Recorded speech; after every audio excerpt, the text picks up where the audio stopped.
हाँ काजल, फॉर्म ले लिए? फॉर्म तो ले लिया मामा जी, लेकिन वो ईयरली फीस 70,000 बता रहे हैं। पूरे कोर्स का ना? पूरे कोर्स का नहीं, 1 साल का। बजट के काफ़ी बाहर है। कोई बात नहीं बेटा, कोई ना कोई इंतजाम कर लेंगे। नहीं मामा जी, आप पर पहले से इतना प्रेशर है और ये वो प्रेशर की बच्ची, जितना कहा जाए उतना करो। फॉर्म लेके सीधा घर पे आ जाओ, तुम्हारा एडमिशन होगा।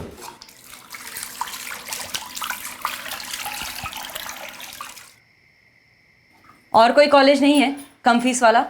फिर से शुरू मत हो जाओ शीतल। आप दानवीर कर्ण होना बंद नहीं करेंगे और चाहते ये हैं कि मैं शुरू भी ना हूं। अब इसमें दान धर्म की बात कहाँ से आ गई शीतल? काजल और तरुण दोनों मेरी सगी बहन के बच्चे हैं। तो आरती आपकी सगी बीवी की बेटी है। अगर आप भूल ना गए हो तो वो आपकी भी सगी बेटी है, जो अभी सिर्फ 11वीं में है। और जब वो कॉलेज जाने के लायक होगी ना, तो उसके लिए भी सही कॉलेज ही चुनूंगा शीतल। वैसे भी जब से दीदी और जीजा जी चल बसे हैं, काजल और तरुण दोनों को सगे बच्चे की तरह ही पाला है हमने। पर हम तो अभी जिंदा है ना। आप क्यों मुझे और आरती को जीते जी मार रहे हैं? अपना दिल इतना छोटा मत करो शीतल। सालों से वही रोना धोना लगा के रखा हुआ है। बहुत हो गया, बंद करो ये सब। दीदी मैं सोच रहा था कि एक पार्ट टाइम जॉब कर लूं। कुछ पैसे कमाऊंगा तो आपकी फीस के लिए काम आएंगे। फालतू बात करेगा ना तो 2 थप्पड़ पड़ेंगे तुझे। पार्ट टाइम जॉब मैं करूँ। बट दीदी, मामा जी पर ऑलरेडी बहुत लोड है। तो मामा जी वैसे भी कुछ नहीं बोलते और मामी जी उनको कितना हर्ट करती है। तू क्यों सुनता है उनकी बात? देख, अगर तू उनके नजरिए से देखेगा ना तो वो भी सही है अपनी जगह कहीं ना कहीं। दीदी क्या सही है? हर बात पे ताना। भगवान ने तुझे 2 कान दिए हैं ना, सो ताना इन एंड ताना आउट, समझा? और वैसे भी मामा जी और मामी जी ने 12 साल से हमारी देखभाल की। जोक नहीं है यार ये। काश हम कुछ कर पाते। और ये थैंक यू और सॉरी के बोझ से ना बस निकलना है। टाइम तरुण, टाइम। तुम देखना बहुत जल्द एक ऐसा समय आएगा जब हम अपनी स्ट्रगल को भूल चुके होंगे। तुम देखना मेरे भाई।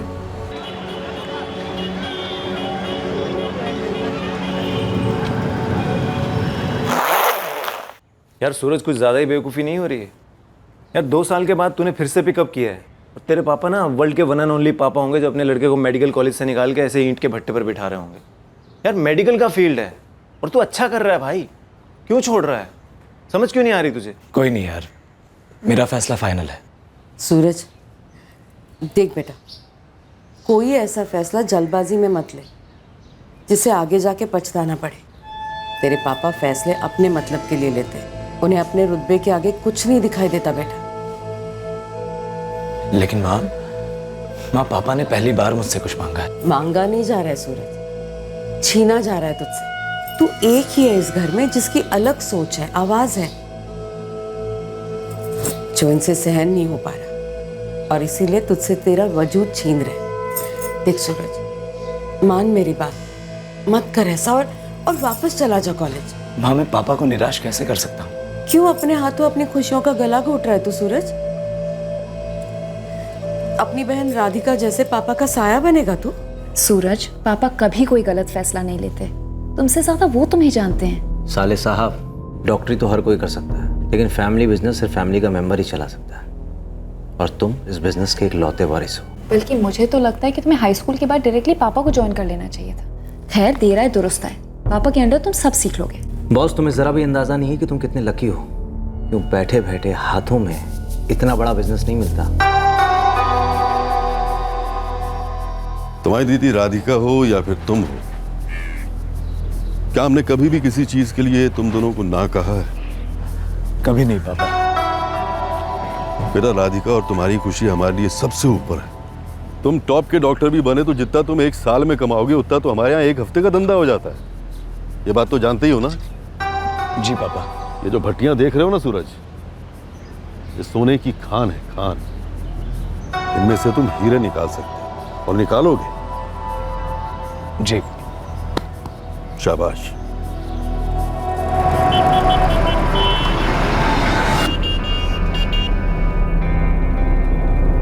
जिंदगी के उस मोड़ पर मुझे भनक तक नहीं थी कि एक दिन मैं सूरज चौहान की जिंदगी का हिस्सा बनूंगी, उसके प्यार में मर मिटूंगी।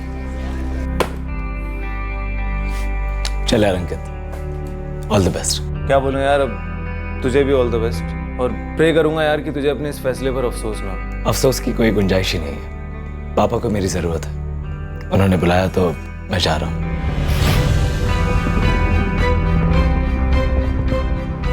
ये फैसला मेरी जिंदगी को कहाँ लेकर जा रहा था मुझे कोई आइडिया नहीं था।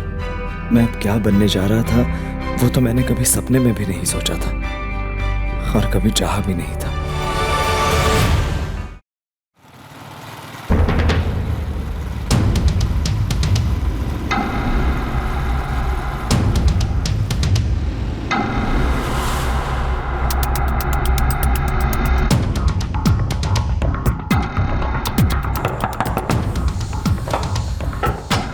जगदीश, सुधा चौहान उसकी बीवी, बेटी राधिका ठाकुर, दामाद अमित ठाकुर, और ये है सूरज चौहान, रंजन चौहान का बेटा, और ये उसकी पत्नी काजल, और ये उनका बेटा करण। अबे ओ, तू मर्डर की सुपारी देने आया या किसी सरकारी भंडार के सेल में आया है? क्या मतलब बच्चन भाई? मतलब कि फोन पर बोला था ना ये रेड एक मर्डर का है, तू तो साला पूरा कत्लेआम का पार्टी ऑर्डर दे रहा है। हर एक बात फोन पर नहीं की जाती बच्चन भाई, अब आमने सामने बैठकर हर एक बात तय कर लेते हैं।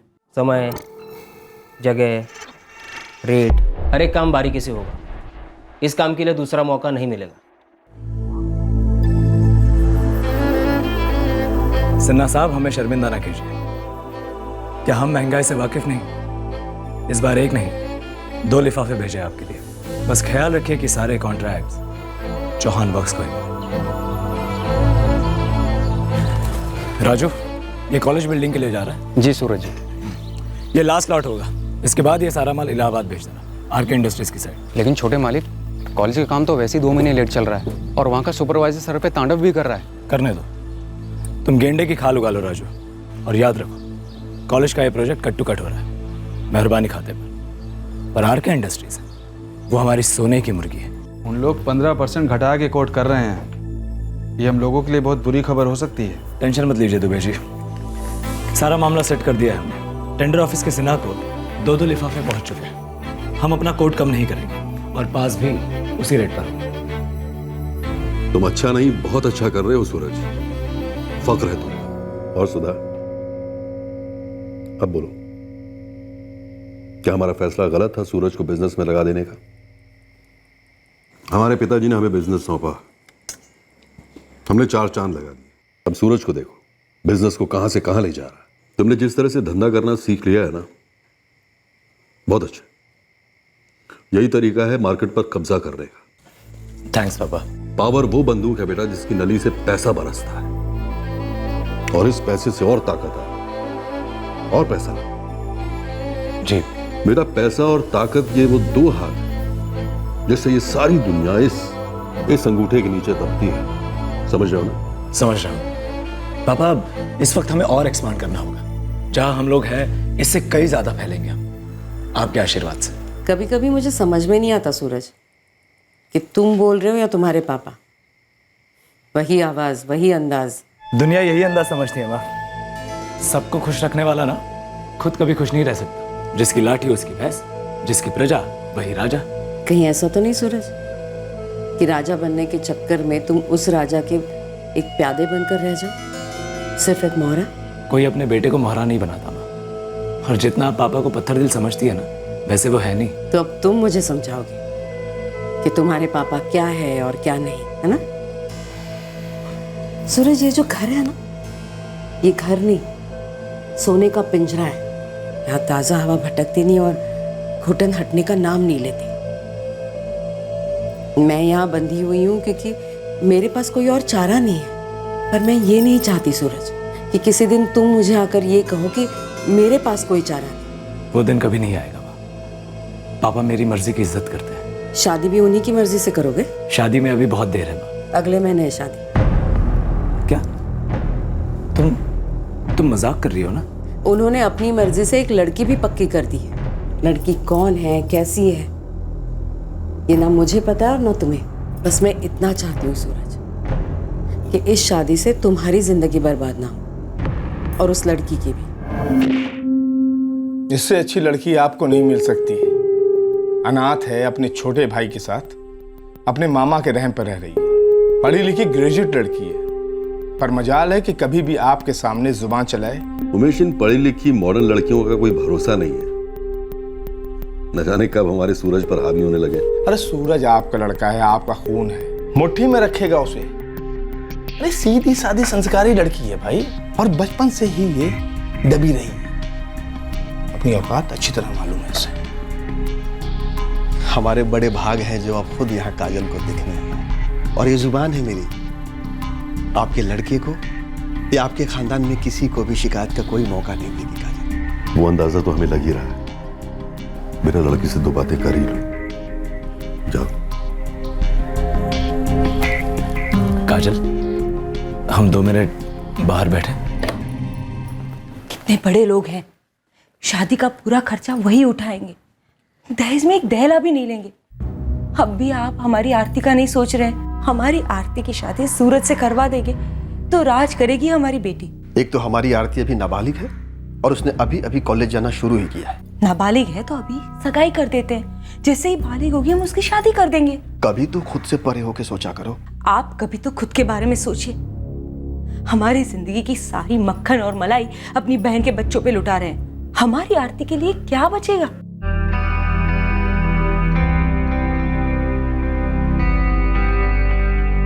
मुझे काजल ना तो सिर्फ पसंद आई, बल्कि मुझे तो उससे पहली नजर में ही प्यार हो गया। उसकी सादगी, उसकी सोच, सब कुछ भा गया मुझे। वैसे तो मेरे पास कोई चारा नहीं था, मामा जी की बात को टाल नहीं सकती थी मैं, लेकिन मुझे खुशी थी कि मैं अपनी मर्जी से हाँ कह रही थी। सूरज दिल में उतर गया था मेरे। काजल अब मेरी जिंदगी का मतलब बन गई थी। प्यार और गहरा होता जा रहा था। मुझे अब जाकर यकीन होने लगा था कि सबकी तकदीर हमेशा के लिए अंधेरे में नहीं होती, कभी ना कभी सूरज चमकता ही है। क्या तकदीर वो है जो पहले से लिखित है और हमारे साथ होकर ही रहता है, या तकदीर वो है जिसे हम चुनते हैं हम पर बीतने के लिए?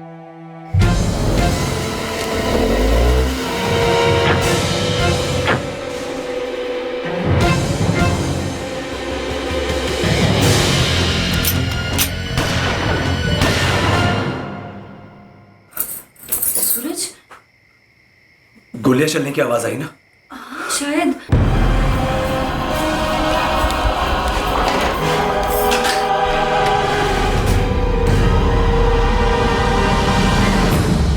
सही सुना तूने, यहाँ गोलियां ही चली हैं जिसने तेरी माँ को ढेर कर दिया। क्या?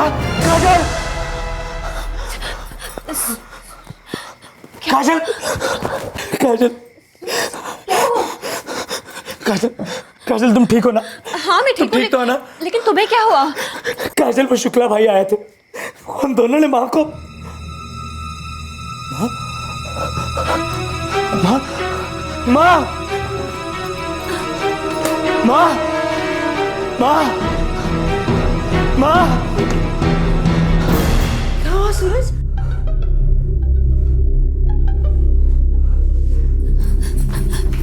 सूरज, क्या हुआ काजल? सब ठीक तो है? कहीं दीदी और जीजू को तो कुछ नहीं हुआ होगा ना? वो तो सो रहे होंगे। तूने कोई बुरा सपना तो नहीं देखा ना? सूरज, इतनी रात गए, सब ठीक तो है? दीदी, तुम ठीक तो हो ना? और जीजा जी? सब ठीक है सूरज, हुआ क्या है कुछ बताओगे भी? दीदी, आप और जीजा जी संभल के रहना। वो दोनों शुक्ला भाई वो अटैक कर सकते हैं। वहाँ सब ठीक है ना? तुम ठीक हो ना?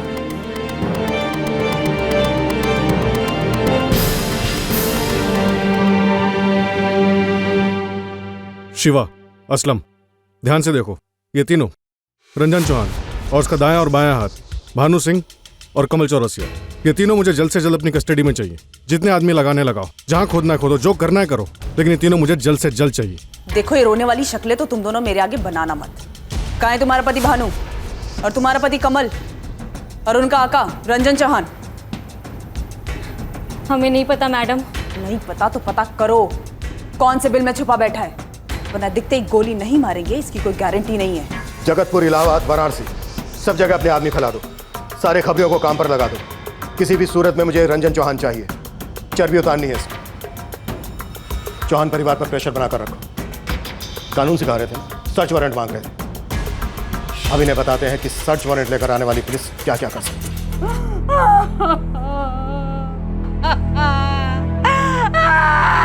सूरज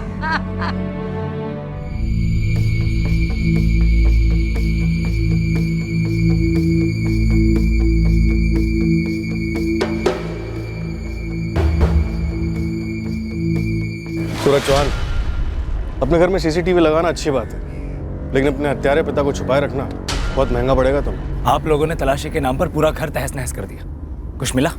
नहीं ना। और रही बात मेरे पापा की, तो कल वो बड़ी जल्दी में आए और निकल गए। कुछ नहीं कहा उन्होंने हमसे।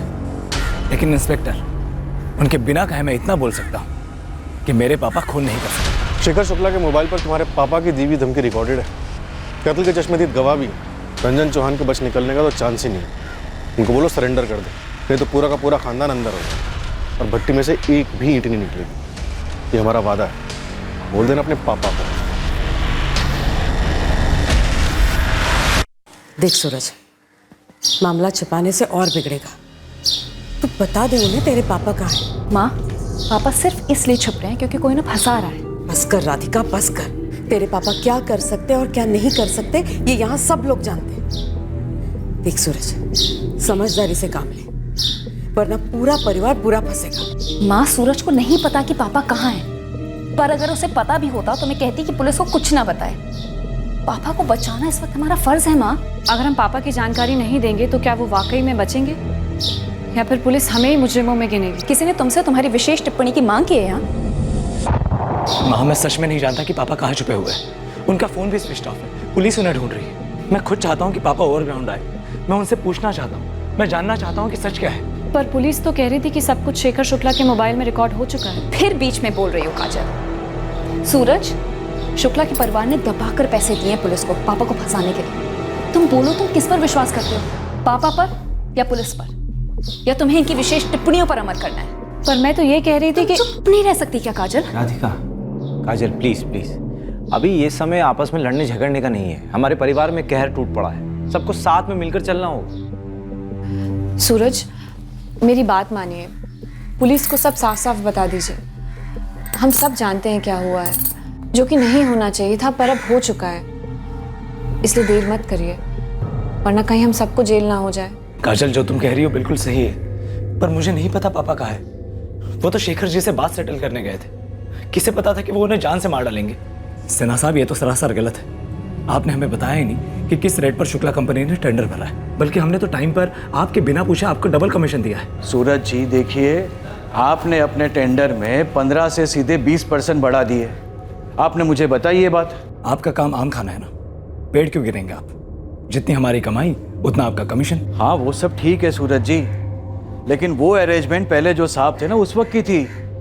अभी जो नए वाले आए हैं ना, वो कुछ ज़्यादा ही स्वच्छ भारत टाइप के हैं। सब कुछ कायदे से करने में विश्वास रखते हैं। उन्होंने कम से कम लोएस्ट कोटेशन वाला टेंडर चुना जो शुक्ला कंपनी का था।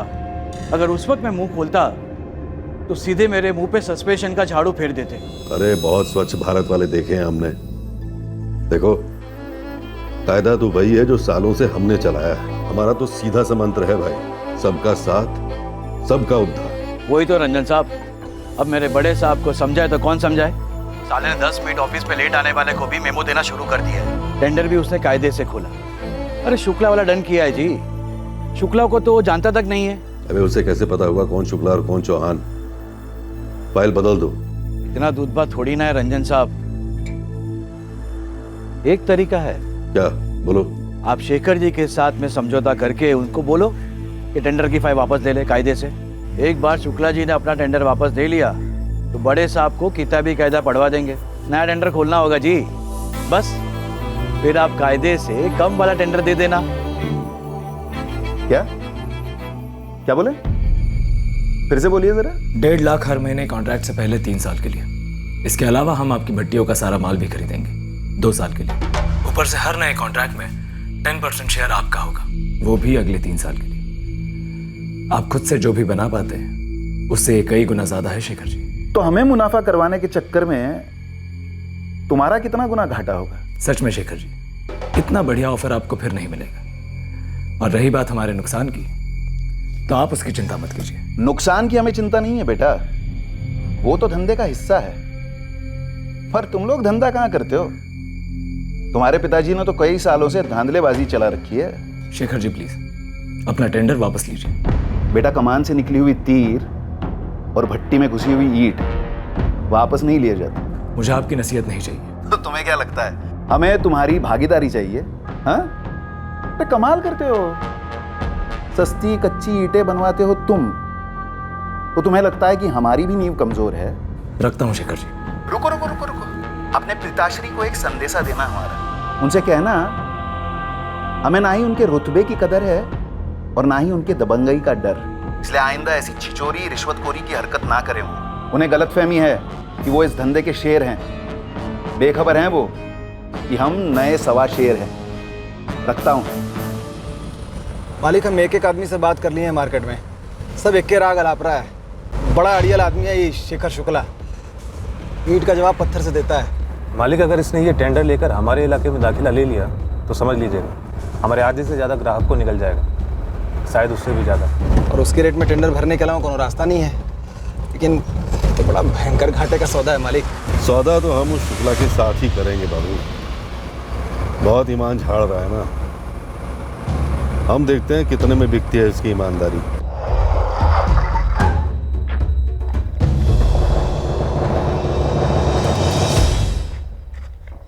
चलो चलो दफा हो जाओ, निकलो यहां से।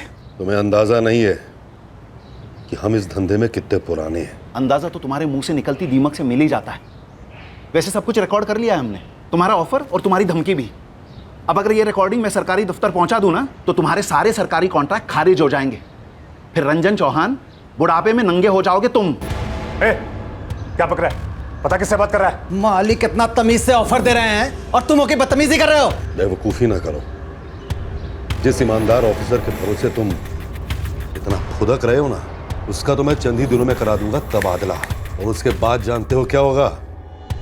नंगे हो गए तुम, मार्केट से निकाला होगा तुम्हारा। वीरा, पुलिस को फोन लगा। फोन रख। तू पुलिस को फोन लगा। फोन रख। अरे तू फोन लगा।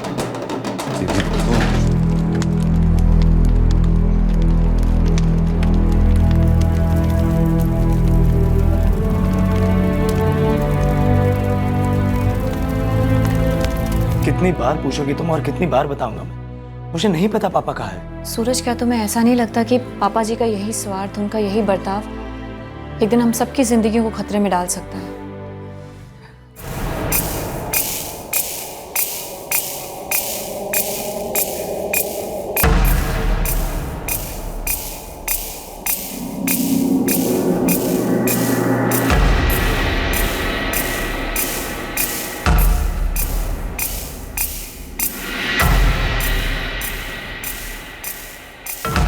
साहब, बिल का पता चल चुका है। घूस और उसके दोनों चूहे दुबक कर बैठे हैं अंदर।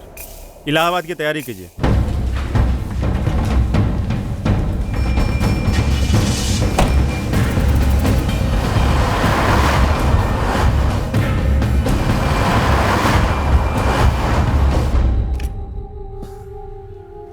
शहर में एक ऐसी दीवार नहीं है जहाँ हमारी फोटो लगा दी इन लोगों ने। डर लग रहा है? पेशाब निकल रहा है डर के मारे? नहीं मालिक, बस हमें एक जगह पर नहीं रुकना चाहिए। तो अभी निकल चलें खाने के बीच? अरे नहीं नहीं, आप खाना खाइए ना। अच्छी तरह जानते हो खाने के बीच में टोकना मुझे पसंद नहीं है, फिर भी तुम लोग।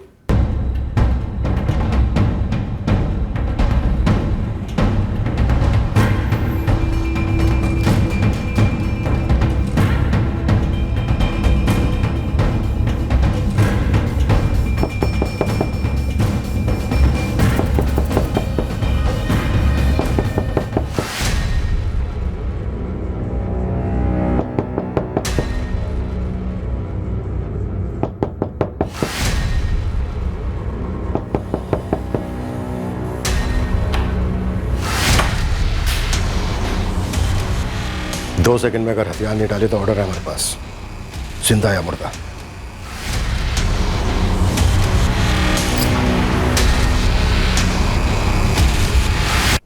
ऑफिसर, आओ ना, बैठ के सेटल कर लेते हैं।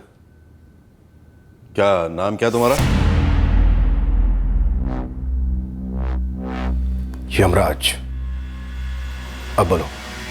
सबसे टॉप का वकील करेंगे पापा के लिए। वो एक भी दिन जेल में नहीं बिताएंगे सूरज। कर रहा हूँ तेजी, कर रहा हूँ। जल्दी करो सूरज, पापा का मामला है। पुलिस स्टेशन जा रहा हूँ माँ। संभल कर बेटा, इस सब में तुझ पर कुछ नहीं आना चाहिए। सुनिए, कुछ भी करिएगा लेकिन कोई गैर कानूनी तरीका मत अपनाइएगा। और कुछ? अब जाओ। मैडम, हमने आपको रंजन चौहान की धमकियों की सारी रिकॉर्डिंग्स दी। कत्ल हमारे सामने हुआ है, हम गवाह हैं। रंजन चौहान सीधे फांसी के फंदे पर चढ़ना चाहिए मैडम। पुलिस स्टेशन में हो तुम लोग, कोई सुपारी वाले के अड्डे पे नहीं हो। तुम लोग का बयान रिकॉर्ड कर लिया गया है, अब कोर्ट तय करेगा कि क्या करना है। मैडम, हमारे पापा को मार डाला हमारी आंखों के सामने। जानती हूँ मैं, और उन तीनों को कस्टडी में ले भी लिया गया है। फिलहाल आप लोग जा सकते हैं। अगर वो लोग आपको कोई भी ऑफर देते हैं, चाहे जितने का भी हो, हम आपको उससे डबल देंगे उन तीनों को ठोकने का। देखिए, अगर आप दोनों ने अपने पापा को नहीं खोया होता और आप इतने शौक में नहीं होते, तो इस बात का मुंह तोड़ जवाब मैं मुंह तोड़ कर ही देती। कोई बात नहीं, खड़े खड़े स्टेटमेंट दे दो, हमें कोई फर्क नहीं पड़ता। जो रिश्वत और धमकी की बात तुमने शेखर शुक्ला से की वो उसके मोबाइल पर रिकॉर्ड हो चुकी है। हम तो सुन चुके हैं, तुम्हें भी सुननी? रिवाइंड करें? रिवाइंड में क्या रखा है? फॉरवर्ड की बात करो, रेट बोलो। क्या लोगे डिलीट करने का? और कुछ है बोलने के लिए? हम कोर्ट में कह देंगे ये आवाज हमारी है ही नहीं। कोर्ट हमारी साइड लेगी और तुम्हारी धज्जियां उड़ेंगी कोर्ट में।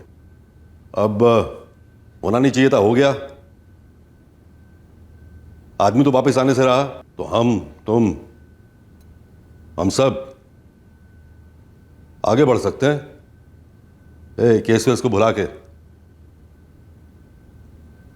तुम अपना रेट बोलो। मिश्रा, इसे हवलदार राम सिंह को सौंप दो। उससे कहो कि स्टेटमेंट दे या ना दे, लेकिन तबीयत से इसकी धुलाई करे। ये गिड़गिड़ाना चाहिए, रेंगना चाहिए। इस लॉकअप की जमीन इसके पिघलते क्रूर से गीली होनी चाहिए। सर,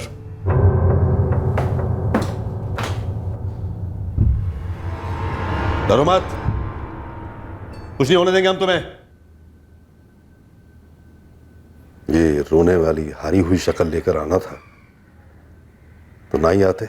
मैं ठीक हूं पापा। अभी शेखर शुक्ला मरा है, तेरा बाप नहीं। मैंने एक असली मर्द को चुना है जो रोता नहीं है, रुलाता है।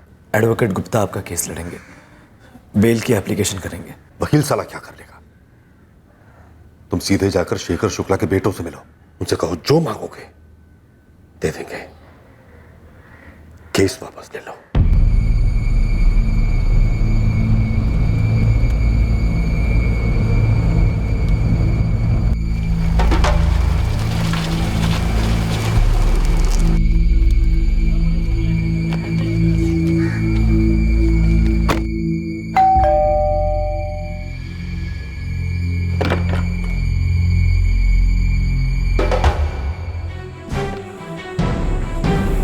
तुम्हारे पास एक ऑफर लेकर आया हूं। जो भी तुम लोग मांगोगे हम देने को तैयार है। बिजनेस का हिस्सा, कॉन्ट्रैक्ट्स, पैसे, जो भी दो। बस तुम लोग ये केस वापस ले लो। हमें कुछ नहीं चाहिए, बस अपने खानदान से एक बंदा या बंदी दे दे। तेरे सामने गोली मार देंगे उसे। खून का बदला खून, कब और कहां मारना है। और हमें कोई भी चलेगा। सुधा तेरी माँ, राधिका तेरी बहन, अमित तेरा जीजा, काजल तेरी बीवी, या करण? नहीं वीरा, नहीं। एक काम करते हैं, तेरे को मार देते। तेरे पूरे परिवार के सामने ना तेरे को मार देते। उन्हें भी तो तकलीफ हो जो मेरी माँ को हो रही है, जो हम दोनों को हो रही है। उसके बाद ले लेंगे केस वापस।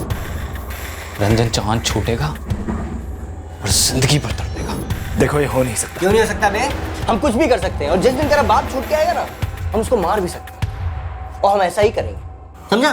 अब चुपचाप यहां से दफा हो जा, वरना एक खाता अभी और यहीं खोलेंगे। जा। सर, तीनों ने अपने स्टेटमेंट और कबूलनामे दे दिए। मिश्रा, तगड़ी चार्जशीट फाइल करो। हमें रंजन चौहान के अगेंस्ट फुल प्रूफ केस बनाना है। यह मिसाल होनी चाहिए उन गुंडों और दबंगों के लिए कि अगर वो कानून तोड़ेंगे तो हम उन्हें तोड़ेंगे। और क्या कर सकते हैं? अरे बेल नहीं हुई तो दोबारा कोशिश कर सकते हैं, पर केस कोर्ट में नहीं आना चाहिए। सूरज, पैसे ठूस दो सबके मुंह में। इस पुलिस टीम के सामने पैसों का नाम भी लिया ना तो गिरफ्तार कर लेंगे तुरंत। एक आइडिया है मेरे पास। कमल और भानु के साथ ना सौदा करते हैं। उन लोगों को बोलते हैं कि सारा इल्जाम अपने सर पर ले लें। उनकी फैमिली की जिम्मेदारी हम ले लेंगे ना। अरे पापा तो छूट जाएंगे। पर पापा ने धमकी दी थी। वो वहां मौजूद थे। अरे पापा मौजूद थे, लेकिन पापा को थोड़ी मालूम था ये दोनों क्या रिएक्ट करेंगे। दोनों में से किसी ने गुस्से में आके गोली मार दी। पापा ने कोशिश की थी रोकने की दोनों को। फिर पापा भागे क्यों, छुपे क्यों? पुलिस ने स्टेटमेंट लिया, कबूलनामा लिया है। अरे सूरज, वो सब कोर्ट में देखा जाएगा यार। और नहीं तो क्या, हम दिल्ली विली से सबसे टॉप का वकील करके लाएंगे पापा के लिए। सब कुछ बदला जा सकता है सूरज, और ये कोई पहला मर्डर केस नहीं होगा जहाँ कातिल बाहर निकल गया। और सोचो, पापा ने तो जो किया वो गुस्से में आके किया। कोई बुरे आदमी थोड़ी है वो, अच्छे हैं, बल्कि सबसे अच्छे हैं। हम उन्हें कोई जेल में छोड़ सकते हैं क्या? सवाल ही पैदा नहीं होता। अरे इतने लोग इतने मर्डर करके बाहर घूम रहे हैं, बिजनेस कर रहे हैं, मिनिस्टर बने बैठे हैं, उनका क्या? सूरज के पापा को सिर्फ एक कत्ल की सजा नहीं मिली है काजल, ये सजा है हजारों जिंदगियों को रौंदने की सजा। अपने परिवार वालों के साथ न जाने कितने लोगों की। काजल, उसके पापा अच्छी तरह से जानते हैं कि सूरज को चिकनी मिट्टी की तरह मोड़ा जा सकता है, उससे कुछ भी करवाया जा सकता है, कुछ भी। देख बेटा, तो ऐसा कुछ भी होने मत देना। हम दोनों में से तेरा उस पर ज्यादा असर है। नेकी और सच्चाई की लगाम कस के पकड़े रहना। ये लगाम अगर हल्की सी भी छूट गई ना बेटा, तो जिंदगी बर्बाद हो सकती है। दूर रहूं काजल? काजल, मेरे पापा है वो, और तुमने ये बात कही भी कैसे? तुम अच्छी तरह जानते हो, पापा को सिर्फ झूठ और फरेब से बचाया जा सकता है। इंसान से गलती हो जाती है काजल। मेरे पापा का गुस्सा उन पर हावी हुआ। पर क्या उन्हें पछतावा है अपने किए पर? अगर गुस्से में किया होता तो पछतावा होता। यूं कानून से भागते नहीं वो। हाँ, पर याद करो, तुम क्या बनने निकले थे? एक डॉक्टर, एक जान बचाने वाला, और अब एक जान लेने वाले को बचाने में लगे हुए हो। मेरे पापा भी तो है वो। मैं जानती हूँ वो तुम्हारे पापा है, और मैं उनसे कोई नफरत नहीं करती, और ना ही चाहती हूँ कि जेल में उन्हें कोई तकलीफें हो। लेकिन कानून हम सबसे ऊपर है, इसलिए जो कानून फैसला लेगा वो भगवान का फैसला समझकर हम सबको कबूल करना होगा। सूरज, एक रात ऐसी नहीं जाती जब मैं नहीं सोचती कि काश तुमने अपनी मेडिकल की पढ़ाई जारी रखी होती। भले ही मुझसे शादी नहीं होती तुम्हारी, कम से कम तुम एक अच्छे इंसान बनकर तो रहते। पता है, मैं तुमसे बहुत प्यार करती हूँ, और उससे भी ज्यादा तुम्हारी इंसानियत से। कभी मत खोना उसे। तब मेरी समझ के बाहर था कि जिंदगी कभी ऐसा भी मोड़ लेगी। अब भी सोच धुंधला जाती है। जिस रास्ते पर मैं चल पड़ा वो नियति की वजह से नहीं था, बल्कि वो रास्ता मैंने खुद अपने हाथों से खोदा था। देखो, हमारे तुम्हारे पतियों से कोई दुश्मनी नहीं। कमल और भानु वो तो सिर्फ नौकर है रंजन चौहान, मोहरे हैं उसके। अब हम तुमसे जो कहने जा रहे हैं ध्यान से सुनो। सूरज तुम्हारे पति से यही कहने वाला है कि कत्ल का इल्ज़ाम अपने सर पर ले लो। हम कह रहे हैं कि कत्ल का इल्ज़ाम उसी के सर पे डालो जिसने कत्ल किया है। उससे वो छूट जाएंगे? छूट सकते हैं, सज़ा काफ़ी कम हो सकती है, और जब तक वो अंदर रहेंगे तब तक तुम्हारे पूरे परिवार की देखभाल हम करेंगे, और उनके बाहर निकलने के बाद भी उनको नौकरियां हम देंगे। चौहान की भट्टी अब हमेशा के लिए ठंडी पड़ेगी। रंजन चौहान को सज़ा होगी तगड़ी अगर तुम्हारे पति गवाह बनते हैं। अपने अपने पति से मिलो और उनको कहो कि सरकारी गवाह बन जाए।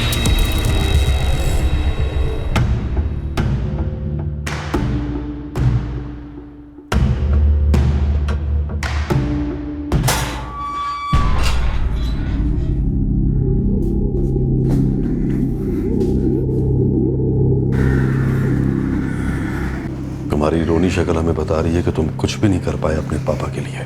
हर कोशिश जारी है। तुम्हारी हर कोशिश नाकाम होती जा रही है सूरज।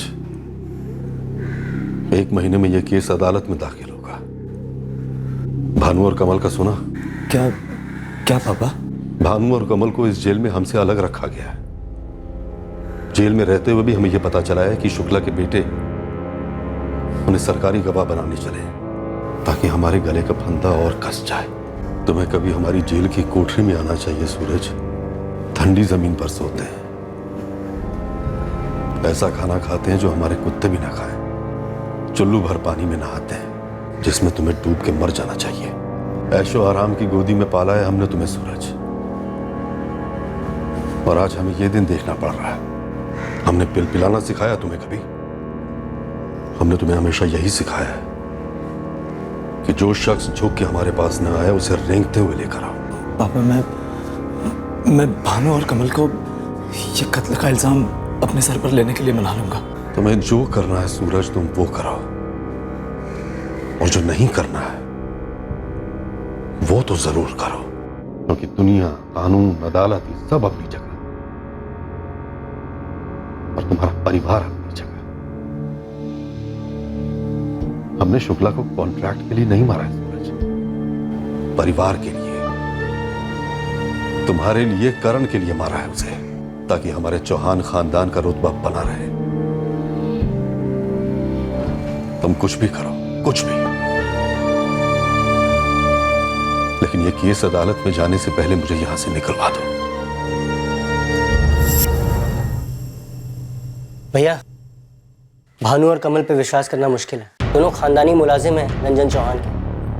हमसे पैसा लेकर ऐन वक्त पर कोर्ट पर मुकर सकते हैं। पता चला दोनों में से किसी ने इल्जाम अपने सर ले लिया तो? लेकिन रंजन चौहान और उसके खानदान को तड़पना तो चाहिए। उन सबको तड़पाना और खूब सारा दर्द देना, ये हमारा फर्ज भी है और हक भी। और हम ये हक अदा करेंगे भैया, पापा के लिए। पापा के लिए।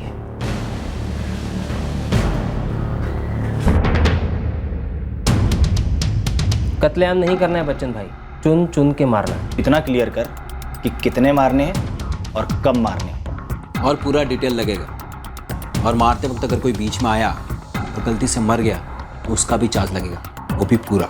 सुन लिया? और फटाफट पूरा प्लान बता। और एक बात याद रख, अगर एक बार डेट फिक्स हो गई ना फिर हिलना मत। और वैसे भी ये काम जितने जल्दी हो जाए उतना अच्छा है, क्योंकि हम लोग एक जगह पर ज़्यादा रुक नहीं सकते, और अगर रुके तो चार्ज लगेगा एक्स्ट्रा।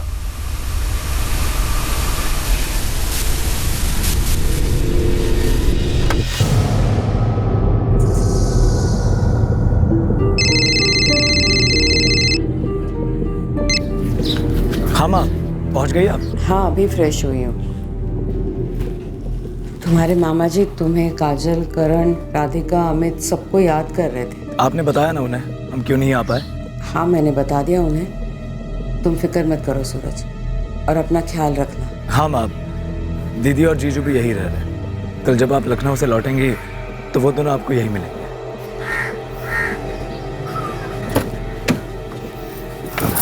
काजल, जाना जरूरी है क्या? सूरज, तुम अपनी दीदी को मुझसे बेहतर जानते हो। एक बार जिद पकड़ ली कि बाहर का खाना खाना है तो बस कोई उनकी बात नहीं बदल सकता।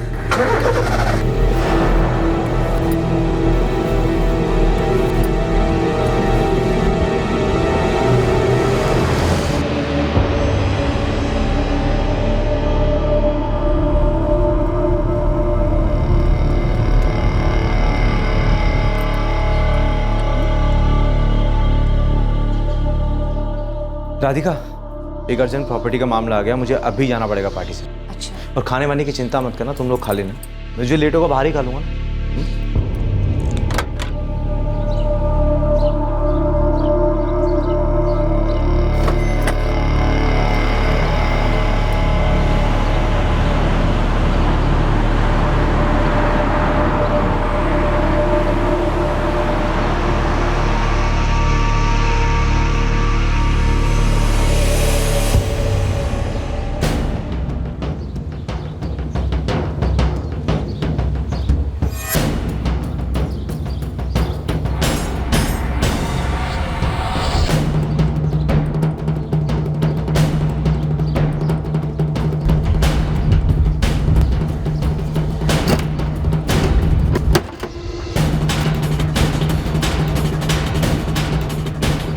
जल्दी से मिटा दे।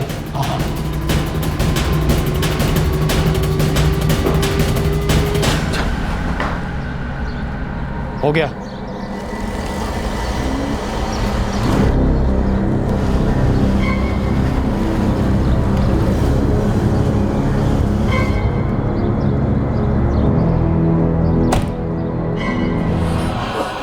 सूरज,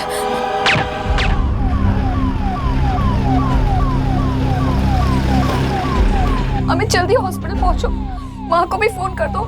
काजल और सूरज को किसी ने गोली मार दी है। क्या? अच्छा, मैं माँ को फोन करता हूँ। मैं पहुँचता हूँ राधिका, लेकिन ये सब हुआ कैसे? मुझे कुछ नहीं पता। तुम जल्दी पहुंचो अमित, बहुत खून बह चुका है।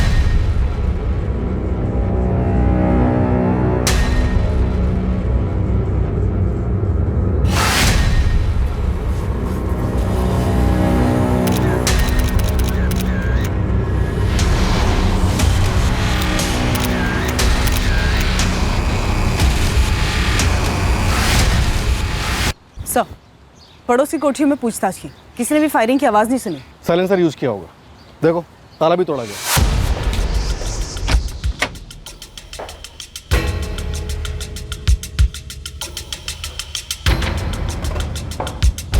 मैं यहीं था जब ये सीसीटीवी लगाया जा रहा था। और अब सीसीटीवी डिस्कनेक्टेड है सर। जानबूझकर डिस्कनेक्ट किया गया।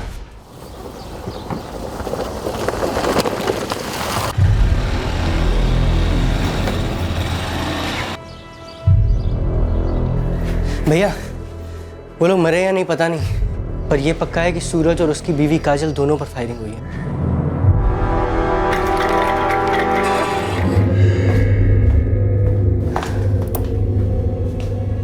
राधिका ठाकुर। जी। क्राइम ब्रांच पे आई सोरा ब्याल। कैसे हुआ ऐसा? जी मुझे नहीं पता इंस्पेक्टर। आप घर पर थी, आपने हमें फोन किया, एम्बुलेंस को फोन किया। पर उससे पहले मैंने काजल और सूरज को फोन किया था। रिंग जा रही थी पर वो दोनों फोन नहीं उठा रहे थे। कहाँ गए थे वो लोग? सर वो रेस्टोरेंट गए थे खाना लेने के लिए। बहुत देर हो गई थी पर वापस नहीं आए थे। बेटा करण, मैं जरा बाहर से ये देख कर आती हूँ आपके मम्मी पापा फोन क्यों नहीं उठा रहे।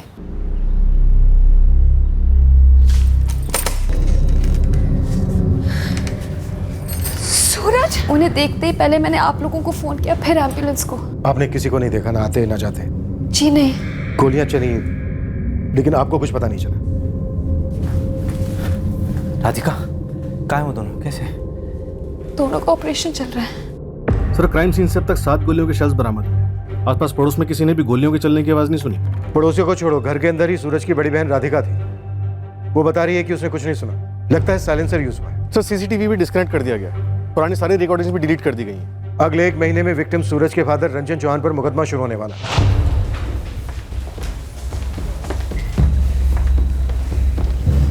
रंजन चौहान।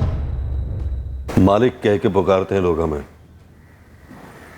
आदत नहीं है कोई हमें इस तरह से हमारे नाम से बुलाए। तो ये नाम वाम छोड़ो, एक दुखद समाचार है तुम्हारे लिए। यही कि मेरे दोनों वफादारों को शुक्ला के पिल्लों ने खरीद लिया। नहीं, तुम्हारे बेटे सूरज और बहू काजल पर किसी ने हमला कर दिया, गोलियों से भून दिया उन्हें। क्या? सूरज मेरा बेटा कैसा है? दोनों का ऑपरेशन चल रहा है, बस इतना ही पता चला है, तो बतलाने आ गए हम।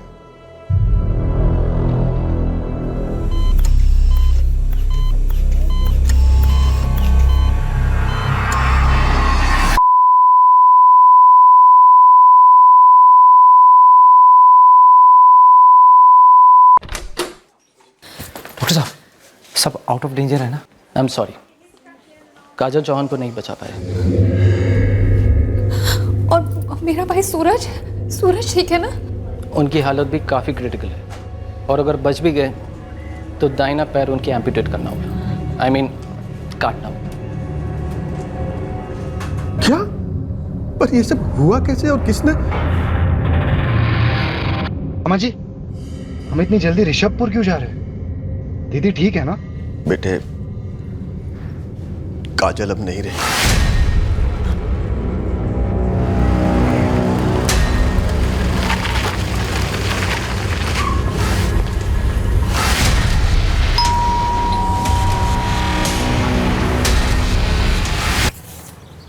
ऑफिस में नहीं मिले तुम दोनों तो हमें लगा तुम भाग गए। हम इतने बेवकूफ़ हैं कि ऐसे माहौल में भाग खड़े हों ताकि आप हम पर शक कर सकें। डॉक्टर, सूरज के बचने के क्या चांस है? बच जाएगा। शुक्र है कि उसके ऊपर चलाई गई तीनों गोलियां उनके दाहिने कंधे और पैर में लगी। राइट लेग को शायद एम्पुटेट करना होगा। कब तक बात कर पाएगा? मोस्ट प्रोबेबली परसों शाम तक।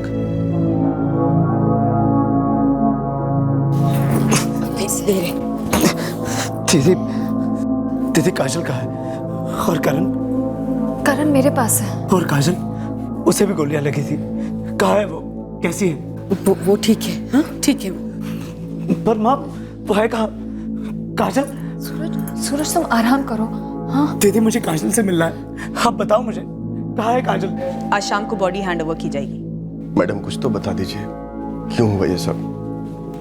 मैडम, कोई बोल रहा था कि किसी शुक्ला ब्रदर्स ने बदला लिया है। देखिए सर, कांड होने के बहुत देर के बाद हमें खबर मिली, ठीक है? सीसीटीवी डिस्कनेक्ट कर दिया, फुटेज डिलीट कर दी, तो क्या सच में डिलीट हो गया? सच तो आप पहले से तय करके आए हैं सर। और सर अगर हमें अटैक करवाना था तो क्या हम ऐसे दिन दहाड़े उनके घर चले जाते? सर हमने तो उनकी कोठी कभी देखी तक नहीं है। तुम्हारा कोठी का मुआयना करना भी सीसीटीवी में कैद हो गया होगा, इसीलिए तो फुटेज डिलीट कर दिया। मुझे क्या कल का पैदा हुआ समझा है? और तुम क्या आज क्या शातिर हो? मंजे हुए खिलाड़ी हो दोनों। तो वो लोग कौन से नौसिखिए थे सर? और सीसीटीवी कोई घर में सजावट के लिए तो नहीं लगवाता ना? और अगर हम उनकी कोठी का मुआयना कर भी रहे थे तो हम पहले पकड़ में नहीं आते क्या? हमने नहीं किया सर, नहीं किया। लेकिन हाँ, हम ये नहीं कहेंगे कि सुनकर बहुत दुख हुआ हमको।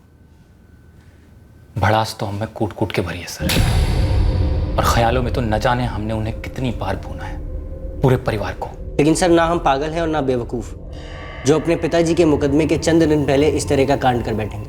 सूरज को जिस बात का डर था, देखिए सर वही हो गया। लगता तो कुछ ऐसा ही है, पर अमित एक बात हमें हजम नहीं हो रही। क्या सर? चंद मिनटों में सीसीटीवी को डिस्कनेक्ट करना, पुरानी सारी रिकॉर्डिंग्स को डिलीट करना, ये काम सिर्फ वही कर सकता है जिसे ये काम करना अच्छे से आता हो। और उन लोगों को ये पहले से मालूम था कि सीसीटीवी का कंट्रोल कहाँ पे है। उन लोगों ने घर के अंदर भी अटैक नहीं किया, अब बाहर आंगन में किया, कोई भी गलती नहीं की। ऐसा कैसे? शुक्ला बंधुओं ने पहले से घर पे नजर रखी होगी, सूरज का आना जाना सब नोट किया होगा, और फिर ऐसे वक्त पे धावा बोला जब रिएक्ट करने का भी टाइम ना मिले। लेकिन वो लोग काफी स्पेसिफिक थे। सूरज और काजल पे उन्होंने तब अटैक किया जब वो लोग वापस आए। इसका मतलब वो लोग पहले से घात लगाकर बैठे थे, और सीसीटीवी का काम भी उन्होंने पहले से ही कर दिया होगा। और उन्होंने घर के अंदर अटैक नहीं किया जहाँ पे तुम्हारी पत्नी राधिका और सूरज का बेटा करण दोनों पहले से ही मौजूद थे। आप कहना क्या चाह रहे सर? उन लोगों को मेरी वाइफ राधिका और सूरज के बेटे करण को भी मार देना चाहिए था? मैं वो नहीं कह रहा हूँ, मैं वो कह रहा हूँ जो हुआ था। वैसे वारदात के वक्त तुम भी घर पर नहीं थे। मैं अपने क्लाइंट से मिलने गया हुआ था। और सुधा जी वो कहाँ थी? कानपुर, अपने भाई की बेटी की सगाई में। मैं खुद नहीं जाना चाहती थी, पर करीबी रिश्तेदार है इसलिए एक दिन पहले चली गई। करीबी रिश्तेदार थे तो फिर काजल और सूरज क्यों नहीं गए? सूरज कोर्ट कचहरी की तैयारी में लगा हुआ था और काजल उसे संभाल रही थी। और आप राधिका जी? हाँ, वो मैंने ही बुलाया था इन दोनों को ताकि सूरज अकेला ना पड़े। बहुत घबराहट थी, डरे हुए थे हम। किस बात का डर? शुक्ला के लड़कों का। उन्होंने धमकी दी थी कि वो पूरे चौहान खानदान को साफ कर देंगे। 3 महीनों से हम डर डर के जी रहे हैं, और जिसका डर था वही हुआ। उन्होंने तो हमें जीते जी मार डाला ना, काजल को मार डाला। हम तो सूरज को बता तक नहीं पाए अभी तक। मैं कोई बात नहीं करूंगा इंस्पेक्टर, तब तक नहीं करूंगा जब तक मैं खुद अपनी काजल को नहीं देख लेता। रूम बताइए मुझे, मैं खुद चला जाता हूं। काजल किसी भी रूम में नहीं है सूरज। अब काजल इस दुनिया में नहीं रही। जब परसों तुम दोनों को यहां लाया गया था तो उसकी काफी ब्लीडिंग हो चुकी थी। डॉक्टर्स काजल को नहीं बचा पाए। कौन लोग थे वो? कितने थे? मैं काजल को देखना चाहता हूं।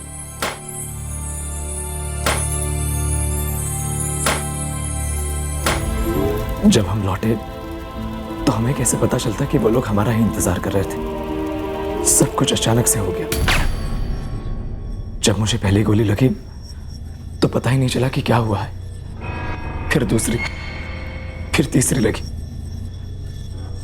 बस इतना कह सकता हूं कि एक से ज्यादा थे वो लोग। तुम्हारी माँ एक दिन पहले कानपुर गई। उस वक्त घर पर तुम्हारी बहन और तुम्हारा बेटा थे। उन्हें कुछ नहीं किया गया, तुम्हारा वेट कर रहे थे वो। पर काजल, उसे क्यों मारा सर? आशीष और वीरा शुक्ला मेरे खून के पैसे थे। उन्होंने मुझे मारने के लिए बंदूक खरीदी थी, तो मुझे मारते ना। शायद काजल निशाना नहीं थी, वो सिर्फ इसलिए मारी गई क्योंकि वो वहां पर मौजूद थी। भारी पड़ेगा सर, उन शुक्ला भाइयों को बहुत भारी पड़ेगा। खत्म कर दूंगा मैं उन्हें, और उनके परिवार को भी। फिर उनके लोग तुम पर जवाबी वार करेंगे। पीढ़ियों तक चलेगी एक लड़ाई, विरासत में देकर जाओगे दुश्मनी। सर मैं मानता हूं कि मेरे पापा ने गलती की, बहुत दुख दिया उन्हें, पर काजल को मारकर बात उन्होंने आगे बढ़ाई है। तब जो सिलसिला शुरू हुआ वो यहां तक पहुंच गया। अब इसे कितना आगे तक वो लेकर जाना चाहते हो सूरज? शुक्ला के दोनों बेटे आशीष और वीरा हमारी हिरासत में, पूछताछ चल रही है उनसे। खत्म कर दीजिए सर, दोनों को खत्म कर दीजिए। हम कानून के रखवाले हैं सूरज चौहान, आपसी दुश्मनियों की सुपारियां नहीं लेते, समझा? तो क्या मैं हाथ पर हाथ धरे बैठा रहूं? कोऑपरेट करो हमारे साथ। अटैकर्स का हुलिया दो, डिटेल्स दो। ये डिटेल्स हमें इस केस की सच्चाई तक लेकर जाएगी।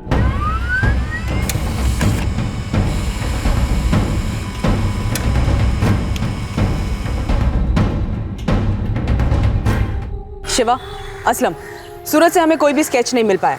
उसे बस इतना याद है कि सभी अटैकर्स ने अपने चेहरे पे गमछा बांधा हुआ था। मैडम, आप बोल रही हैं कि शुक्ला बंधुओं के फोन रिकॉर्ड्स ठंडे हैं? अभी तक कुछ भी नहीं मिला है। गमछा पहने हत्यारे तो पेशेवर किराए वालों का काम है, सुपारी दी होगी। सीसीटीवी फुटेज उड़ाई, काम काफी सफाई से किया है, टेक्नीशियन की तरह। मैडम, ये टेक्निकल सुपारी वाला गैंग पहली बार सुनने में आ रहा है। इस आशीष और वीरा के एक एक मूवमेंट की डिटेल में खबर चाहिए मुझे।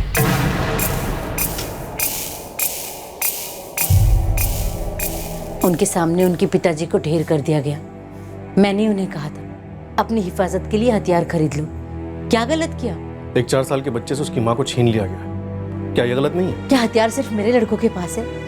उन चौहानों की किसी से कोई दुश्मनी नहीं? सिर्फ एक टेंडर के लिए उन्होंने मेरे पति को मार डाला। पता नहीं और कितने लोगों के साथ उन्होंने क्या क्या किया हो। काजल चौहान का किसी टेंडर वेंडर से कोई लेना देना नहीं था, फिर भी वो बहुत बेरहमी से मारी गई। आप इस बात पर जरा गौर कीजिए और अपने बेटों को उनका जुर्म कबूल करने दीजिए।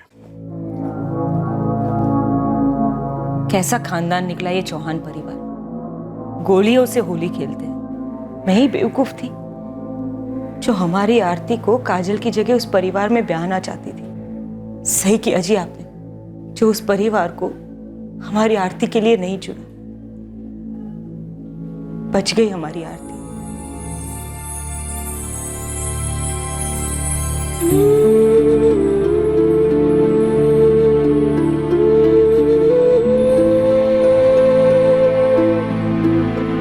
गुप्ता जी, उन्होंने मेरी मासूम पत्नी का खून बहाया है। पूरी प्लानिंग के साथ सारे सबूत भी मिटा दिए उन्होंने। जितने पैसे लगेंगे ना, मैं बहाने को तैयार हूं। बस वीरा और आशीष शुक्ला को जमानत नहीं मिलनी चाहिए। सूरज बेटा, ये वक्त तुम्हें करण के साथ बिताना चाहिए। माँ मर गई है बच्चे की। उसके लिए तुम हो ना माँ? हाँ, पर मैं चाहती हूँ कि तुम भी रहो। बंद कर दो ये बदले का खेल। माँ, मुझे मार देना तो समझ में आता, लेकिन काजल, उसकी क्या गलती थी? काजल ने कीमत चुकाई, बहुत बड़ी कीमत, अपनी जान देकर, जिसकी शुरुआत तुम्हारे पापा ने की थी। माँ, आपको तो दुनिया की हर बुराई का कारण ना बस पापा ही लगते हैं। और तुम्हारी दुनिया तुम्हारे पापा से शुरू होती है और पता नहीं कहां जाके रुकेगी।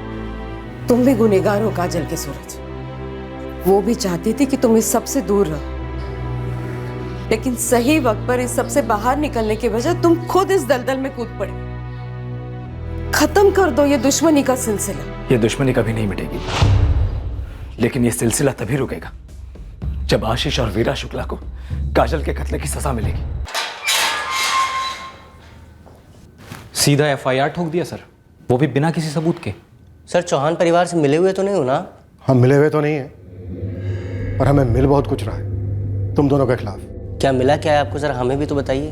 तुम दोनों ने पहले रंजन चौहान के खास बंदे कमल और भानु को कन्विंस करने की पूरी कोशिश की कि वो सरकारी गवाह बन जाए। फिर डर गए कि वफादारी का नमक कहीं गद्दारी के नोटों पे भारी ना पड़ जाए। गलत सर, हमने उन्हें सरकारी गवाह बनने के लिए सिर्फ इसलिए कहा ताकि चौहान परिवार उन्हें मेरे पिता का कत्ल अपने सर लेने के लिए तैयार ना कर दे और रंजन चौहान आसानी से छूट ना जाए। फिर सोचा रंजन चौहान को ही दर्द दे देते, इसके लिए हथियार खरीदा उसके लिए। सर, हथियार हमने सिर्फ और सिर्फ अपने प्रोटेक्शन के लिए खरीदा था। उसी हथियार से सूरज चौहान को धमकाया, उसके पूरे परिवार के सफाई की धमकी थी। ये धमकियां प्रोटेक्शन का हिस्सा कब से हो गई बे? वो धमकी गुस्से में दी गई थी सर। हर दूसरा हत्यारा यही बोलता है कि नहीं, गुस्से में धमकी दे गया, मेरा मारने का कोई इरादा नहीं था। इरादा होता ना सर तो हम जरूर मारते, लेकिन हमारा इरादा था ही नहीं, हमने नहीं मारा सर। मरवाया, क्योंकि तुम लोग अच्छी तरह से जानते थे कि खुद करोगे तो बड़ी आसानी से पकड़े जाओगे, इसलिए पेशेवर हत्यारों को एक काम सौंप दिया। कौन था उस गैंग का लीडर? कहां से आए थे वो लोग? सर, आपके पास क्या सबूत है कि हमने किसी गैंग वैंग को सुपारी दी थी? सबूत तो हमें वो गैंग खुद देगा जब उसका टैटू हमारे हाथ में होगा, और उस गैंग का एड्रेस हमें तुम दोगे, आज नहीं तो कल।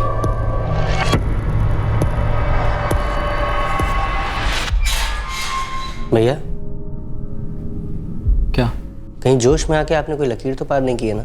रंजन चौहान और उसके खानदान को तड़पना तो चाहिए यार। हद है वीरा, अपने भैया पे शक कर रहे हो? मुझे आप पे पूरा भरोसा है।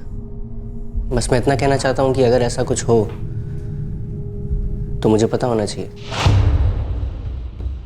मैडम, ये जो सीसीटीवी कैमरे की इंफॉर्मेशन थी, ये कोई अंदर वाले ने ही दी होगी। चौहान परिवार का कोई सदस्य? यहाँ शुक्ला भट्टी के एक मजदूर ने बताया कि इन भाइयों से मिलने कोई आया था। नाम बता शिवा।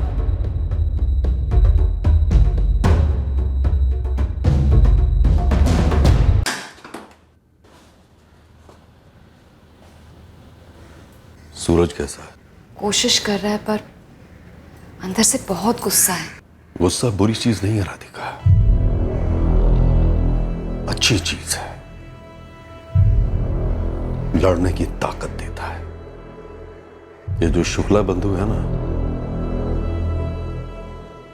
उनके साथ हमें पूरी ताकत से लड़ना होगा, कुचलना होगा उन्हें। कुचलना समझती हो ना बेटा? जी पापा, जड़ से खात्मा। काजल चौहान? काजल चौहान शुक्ला बंधुओं से मिलने गई थी, ये कंफर्म्ड है।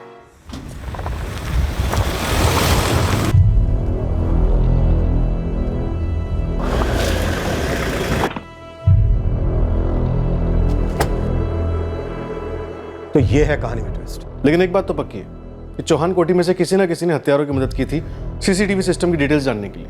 कौन? सर, पहले मुझे लग रहा था अमित ठाकुर, घर का दामाद, जो वारदात के टाइम काफी कन्वीनियंटली अपने क्लाइंट की मीटिंग के बहाने बाहर निकल गया था। एक अर्जेंट प्रॉपर्टी का मामला आ गया, मुझे अभी जाना पड़ेगा पार्टी सेंटर। अब ये न्यूज, काजल ये शुक्ला बंधुओं से क्यों मिली होगी और फिर मारी भी गई? सर शायद कोलैटरल डैमेज होगा। टारगेट सूरज होगा पर ये साथ में थी, पर फिर भी मारी गई शुक्ला टीम में होने के बावजूद। लेकिन ये उस टीम में क्यों थी? हाँ, वो आई थी मुझसे मिलने। ये तुझे पता था वीरा? काजल चौहान, संजन चौहान की बहू, सूरज चौहान की पत्नी, तुझसे मिलने क्यों आई?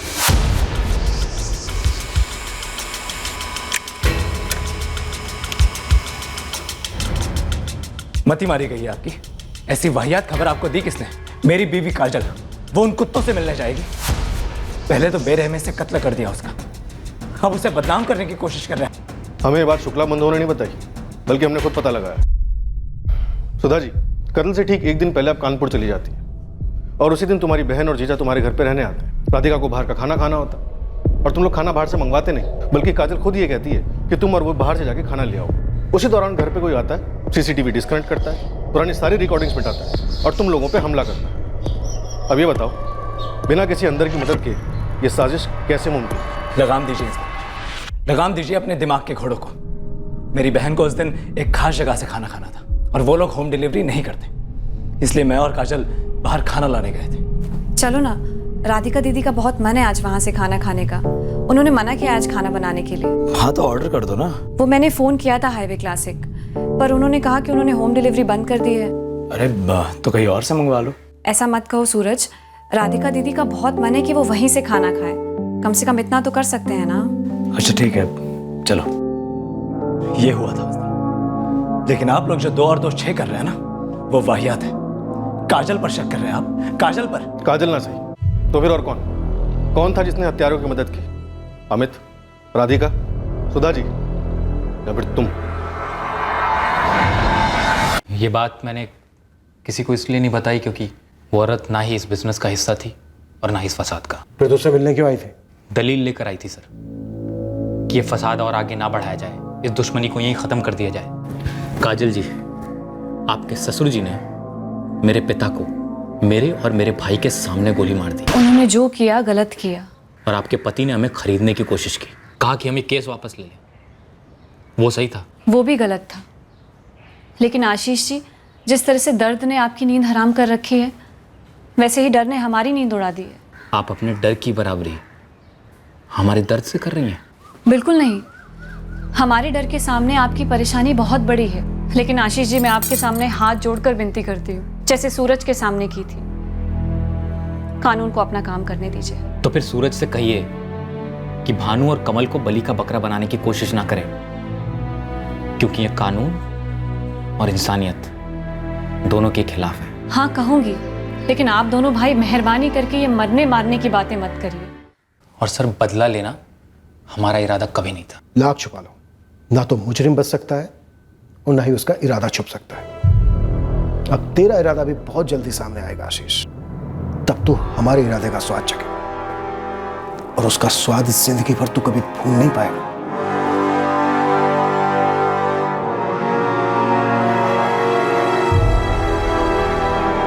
सूरज, क्या तुम्हें बिल्कुल मालूम नहीं था कि काजल उस शुक्ला के बेटे को क्यों मिलने गई थी? नहीं गई थी माँ, ये सब शुक्ला भाइयों की चाल है, पुलिस को गुमराह करने के लिए, और साजिश है हमें फंसाने की। सर, काजल के फोन रिकॉर्ड में आशीष का नंबर फिगर नहीं होता है। फिर भी वो जाकर मिली आमने सामने, और क्या बात हुई हमें ये सिर्फ आशीष का वर्जन मालूम है। क्या काजल ने शुक्ला बंधुओं की मदद की होगी अपने पति के मर्डर प्लान में? हो सकता है, पर सबूत क्या है? कम से कम कोई सुराग, एक सिंगल लीड। इस वक्त सिर्फ यह जाहिर है कि हत्यारे किरायत के थे जिनका बदले के लिए इस्तेमाल किया गया। कहीं ऐसा तो नहीं है कि ये बदले वाला जाहिर सा एंगल इस्तेमाल हुआ किसी और कारण के लिए, और इस साजिश में काजल एक मोहरा थी जिसका पहले इस्तेमाल किया गया और बाद में उसकी हत्या कर दी गई। पर सवाल यह उठता है कि काजल ऐसा प्यादा बनने के लिए राजी क्यों हुई होगी? सर, काजल एक बच्चे की माँ थी, गरीब परिवार से थी। उसके फोन रिकॉर्ड्स किसी भी अफेयर की तरफ इशारा नहीं करते सर। तो फिर काजल अपने पति के मर्डर में शामिल क्यों होती? देखा जाए तो सूरज को मार के शुक्ला बंधुओं को आखिर हासिल क्या होता? खून का बदला खून, इससे ज्यादा और क्या? सर, राधिका का पति अमित ठाकुर, शायद उसका कोई स्वार्थ हो। सर, रंजन चौहान जिसे लंबी सजा होने वाली है, इतना बड़ा बिजनेस है उसका, टर्नओवर काफी तगड़ा है। रंजन चौहान के बाद उसका सारा बिजनेस सूरज को जाता है।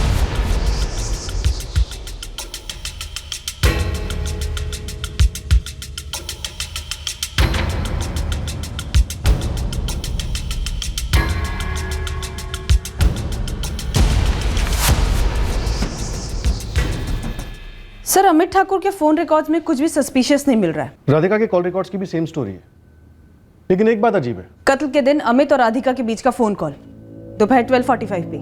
शूट आउट दोपहर को लगभग 1:15 बजे हुआ, और अमित के स्टेटमेंट के हिसाब से वो 12:30 बजे अपने क्लाइंट से मिलने के लिए निकला, और उसके 15 मिनट बाद ये फोन कॉल किया गया। कोई रूल है कि घर से निकलने के 15 मिनट बाद मैं अपनी वाइफ से बात नहीं कर सकता फोन पे? मर्डर केस की तहकीकात में भी कोई रूल नहीं होता। फोन क्यों किया था? एक पर्सनल बात थी। वाकई पर्सनल है तो ये बात इस कमरे से बाहर नहीं जाएगी, प्रॉमिस है मेरा। जब भी अमित किसी जरूरी प्रोजेक्ट के लिए बाहर जाते हैं तो मैं उन्हें फोन करती हूँ, विश करती हूँ। अरे सॉरी सॉरी सॉरी, तुम भी इतनी जल्दबाजी में निकल गए ना, मैं बोलना भूल गई। ऑल द बेस्ट जानू। थैंक यू जानू, आई लव यू। आप मुझ पे और राधिका पे शक कर रहे हैं? गहरा शक, क्योंकि एक बात तो साफ है, चौहान परिवार का कोई ना कोई सदस्य इस सब में शामिल था, जिसके बिना सीसीटीवी को नाकाम करना नामुमकिन था। घर के अंदर से कोई नहीं है सर, हम लोगों के बीच आज भी अच्छे रिश्ते हैं। जबकि आपको जाना चाहिए शुक्ला बंधुओं के पीछे। शुक्ला बंधु अंदर है, बल्कि हमें ये जानना है कि आपके घर के अंदर सीसीटीवी कंट्रोल रूम के बारे में हत्यारों को कैसे पता चला। तो आप क्या कहना चाहती हैं, अमित या मैं शामिल है इसमें? सूरज मरवाना चाहता था काजल को? सूरज का कोई अफेयर था या काजल का कोई प्रेमी था? आप लोगों में शर्म नाम की कोई चीज नहीं है ना? बिल्कुल नहीं है, क्योंकि चुटकी भर शर्म के चक्कर में अगर सच कुर्बान हो जाए तो वो शर्मिंदगी हमसे झेली नहीं जाती।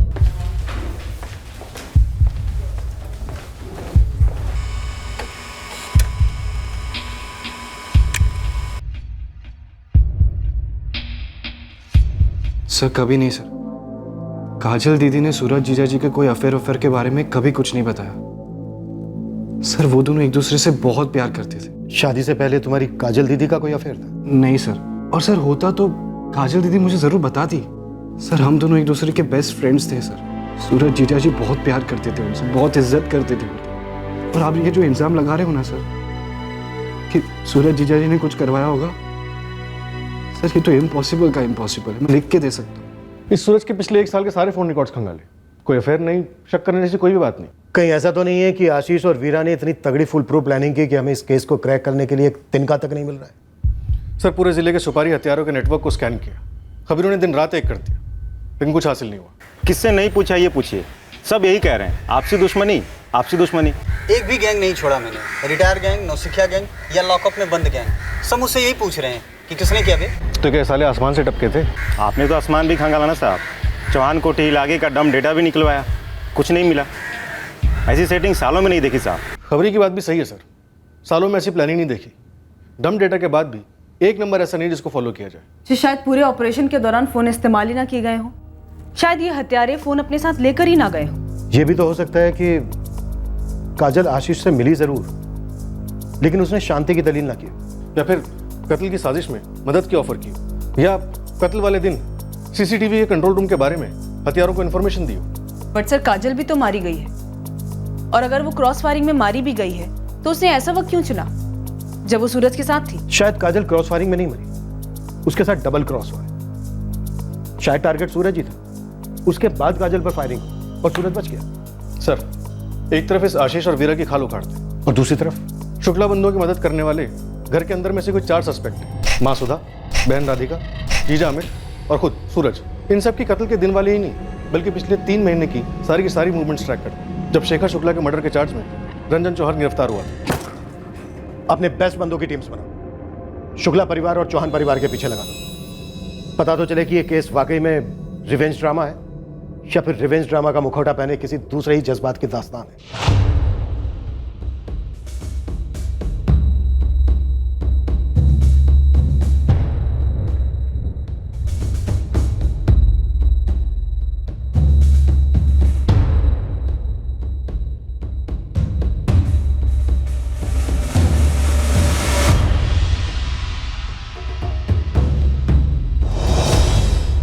दोनों फैमिलीज में कोई भी मूवमेंट नहीं मिली।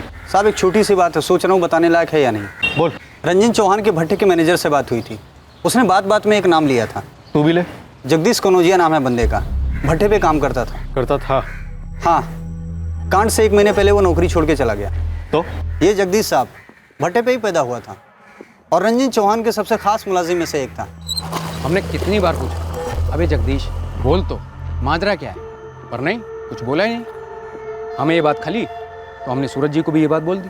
हाँ, जगदीश ने कहा था मुझसे उसका कोई पारिवारिक मामला है। ऐसा नहीं है सूरज जी, मुझे नहीं लगता कि कोई पारिवारिक मामला है। अब जबरदस्ती थोड़ी कर सकते, उसे नहीं काम करना तो नहीं करना। सूरज जी, जगदीश हम सबसे पहले इस भट्टी पर काम करता है, वो अचानक ऐसे नौकरी छोड़कर चला जाएगा, ये बात ही अपने आप में अजीब है। जरूर कुछ छुपा रहा है वो। राजू, तुम खामखा टेंशन ले रहे हो, जाने दो उसे, उसके बदले कोई और आ जाएगा। पर हाँ, काम नहीं रुकना चाहिए। नंबर दे जगदीश कनौजिया का। चौहान परिवार का वफादार जगदीश। अभी नया खिलाड़ी कौन है साहब? ये नया खिलाड़ी तुम्हारे पुराने खेल की पोल खोलेगा। बोलो, कैसे जानते हो जगदीश को और क्या हाथ है तुम लोगों का इस साजिश में? जब हमारा ना हाथ था, ना पैर था, ना कुछ और था इस कांड में, तो हमसे पूछकर आपको क्या मिलेगा? जगदीश तो बहुत जल्द हम लोगों की गिरफ्त में होगा और वो बोलेगा, और उसके बाद हमारे डंडे बोलेंगे, और फिर तुम लोग बोलने के लायक नहीं हो। इसलिए भी मौका है, सोच के बता दो जगदीश को कैसे जानते हो और ये पूरा कांड क्या था।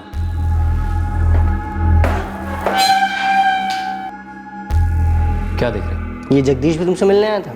नहीं यार,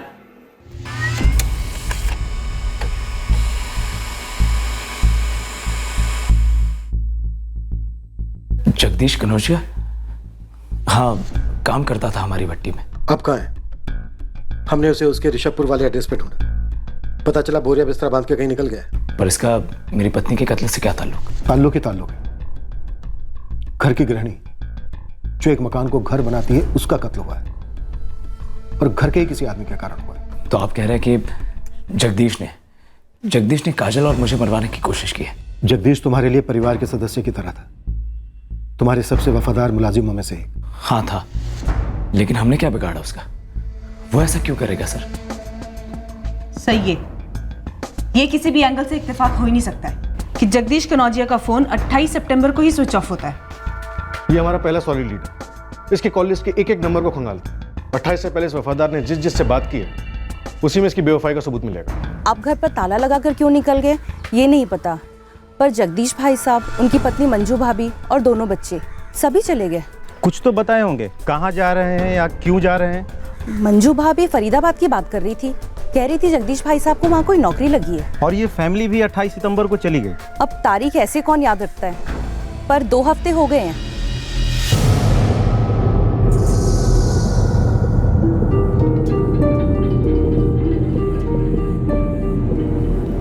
कहीं ना कहीं कुछ ना कुछ जरूर छूट गया है, वरना बात ऐसे अटकती नहीं। मैं पहले ही कह रही थी कि जगह गलत है, और ये सीसीटीवी वाला पैंतरा तो और भारी पड़ गया। सीधा अंदर की तरफ इशारा कर दिया इसने। तो क्या सीसीटीवी को ज्यों को त्यों रहने देते?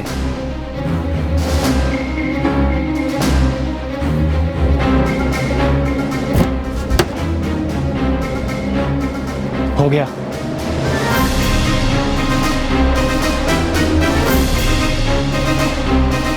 सीसीटीवी कनेक्शन निकाल दिया। वो लोग कभी भी घर पे पहुंचते ही होंगे।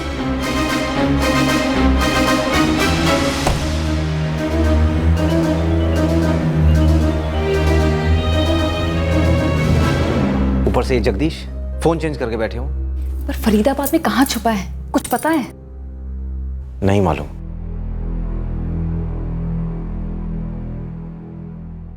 क्या सोचकर गई थी तुम आशीष शुक्ला से मिलने? मेरा बस एक ही मकसद है सूरज, इस डर में और नहीं जीना। और उससे हुआ क्या? हाँ, केस वापस लेने को तैयार है वो लोग? दुश्मनी को आगे नहीं बढ़ाएंगे, आंख के बदले आंख नहीं फोड़ेंगे।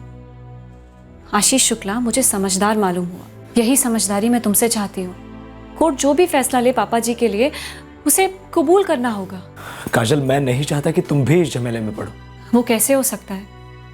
तुम जहां मैं वहां, करण भी वहां। सूरज, क्या तुम चाहोगे कि करण तुम्हारे और पापा जी के नक्शे कदम पर चले, इसी डर और बदले वाले माहौल में पले बढ़े और उसी गुरूर में जिए कि दुनिया को अपने अंगूठे और तलवे के नीचे दबा कर रखना चाहिए? काजल, हम एक परिवार है और पापा जी सिर्फ मेरे पापा नहीं, इस परिवार के सरदार है वो, और परिवार के सरदार की हिफाजत करना हमारा फर्ज है। अगर हम अपने परिवार के सरदार की हिफाजत नहीं करेंगे तो ये घर ही नहीं रहेगा। सही गलत अपनी जगह काजल, लेकिन जो फर्ज है वो तो निभाना ही है ना।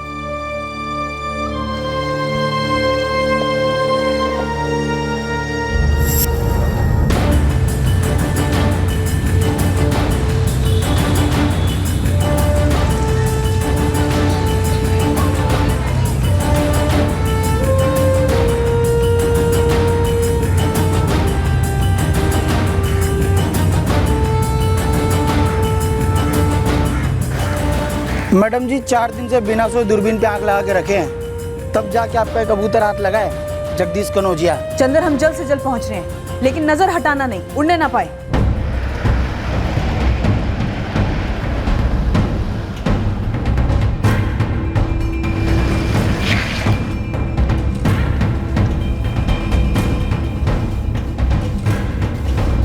तो तुम इसे नहीं पहचानते? नहीं सर। 23, 25 और 27 सितंबर को इस लॉस के लैंडलाइन से इस बंदे के मोबाइल पर कॉल्स किए गए और इसकी कॉल लोकेशन बताती कि यहाँ पर आया भी था। तो ऐसा कैसे हो सकता है कि तुम इसे नहीं पहचानते? सच बोल दे, कौन लोग यहाँ पे रह रहे थे जिसके साथ ये टच में था? आप भी गन से वैसे ही डरा रहे हो जैसे उन लोगों ने डराया था। जो लोग यहाँ पे रह रहे थे उनके पास हथियार थे? यहाँ पे गन रखी थी सर, आईडी कार्ड भी नहीं दिया और किराया भी नहीं दिया। कौन सा गैंग? शेखावत गैंग, उसके तीनों भाई थे सर। जगदीश कनौजिया शेखावत गैंग के इन तीनों भाइयों से चौरीपुर के एक लॉज में मिला था। घसीट लो तीनों, शेष कहानी जगदीश की जुबान। नमस्कार जगदीश कनौजिया, पहचाना? माफ कीजिए लेकिन मैंने आपको पहचाना नहीं। हम आप ही के ऋषभपुर से, ऋषभपुर क्राइम ब्रांच।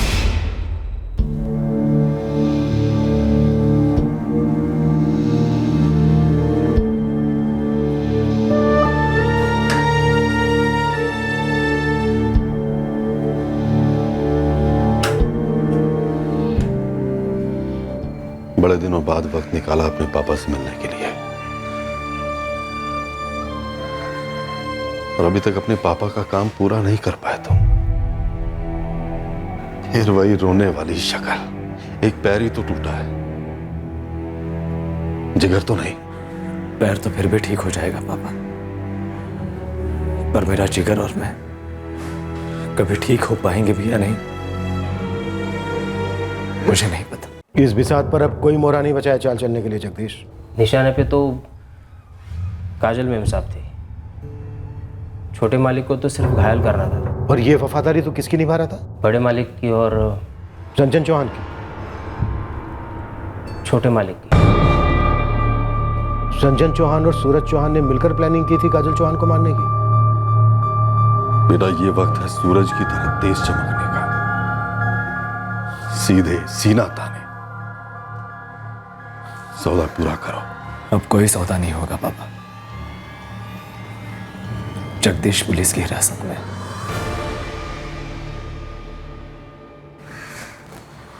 इतना सब कुछ करने के बाद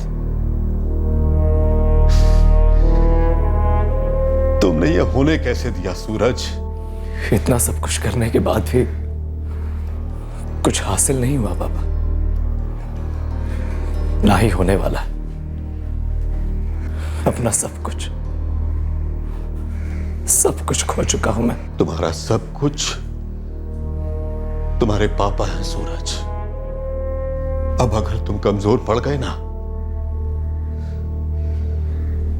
तो अपने पापा को खो दोगे। आपको तो मैं उसी वक्त खो चुका था जिस दिन मैंने अपने आप को खोया था। मेरी बात ध्यान से सुनो सूरज। अगर शुक्ला बंधु पैसों से नहीं झुकते तो पीठ तोड़कर घसीटो उन्हें। पर कैसे पापा, कैसे? उन्हें भी वहीं लाकर खड़ा करो जहां इस वक्त मैं खड़ा हूं। कत्ल के इल्जाम में अंदर करवाओ और फिर उनसे सौदा करो कि अगर वो केस पीछे लेते हैं तभी तुम केस पीछे लोगे। बराबरी का सौदा होगा, कत्ल का सौदा। कत्ल? हाँ, कत्ल। पर पापा, किसका कत्ल? ये मायने नहीं रखता है सूरज कि किसका कत्ल होगा, मायने ये रखता है कि किसे छुड़ाने के लिए कत्ल किया जाएगा। तुम इस कत्ल की साजिश रचोगे। इस कदर की बारीकी की प्लानिंग होगी कि शुक्ला के पिल्ले उस जाल से कभी निकल ही नहीं पाएंगे। पर किसका कत्ल?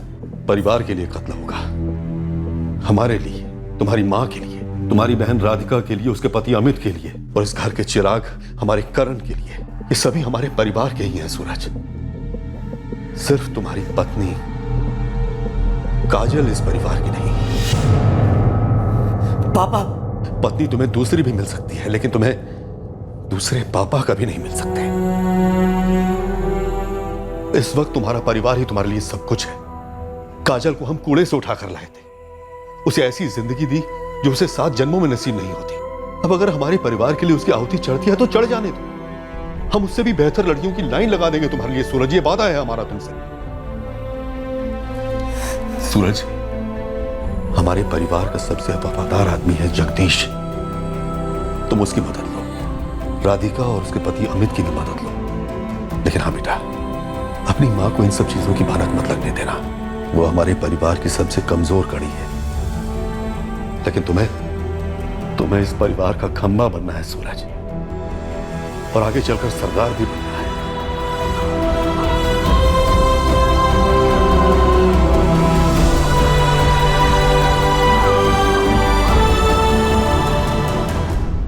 उन्हें ना कहने की हमारी जुबान ही नहीं थी। इतने एहसान है उस खानदान के हम पर। अमित और राधिका भी शामिल थे इस प्लानिंग में? हाँ साहब, उन्हीं के कहने पर ठीक 1 महीना पहले हम यहाँ से काम छोड़कर दूर चले गए ताकि किसी को हम पर शक भी ना हो और आप लोग हम तक पहुँच भी ना सके। शेखावत गैंग को तू लेकर आया था? तुमसे न हो पाया सूरज। तुमने गलत कर दिया सब कुछ। हाँ, नहीं हो पाया और गलत तो होना ही था पापा। काजल मेरी बीवी थी, वो भी इस परिवार का एक हिस्सा ही थी पापा। करण की मां थी वो। कोई गलत चीज सही कैसे हो पाती पापा? कैसे हो पाती? सूरज, तेरी माँ का एक दिन पहले कानपुर जाना। माँ को कुछ नहीं पता था। दरअसल उनका बाहर जाना बिल्कुल सही मौका समझा गया और जगदीश को बोला गया कि अगले दिन ही काम करना है। बागी राधिका का बाहर का खाना खाने का मूड होना, यह साजिश का हिस्सा था काजल को तेरे साथ बाहर ले जाने के लिए। अच्छा हुआ सूरज तूने मेडिकल की पढ़ाई बीच में ही छोड़ दी। जिस आदमी को सही और गलत की पहचान ना हो, जिसके पास खुद खड़ा होने के लिए रीढ़ की हड्डी ना हो, जो खुद मरा हुआ हो, वो किसी दूसरे को क्या बचाता।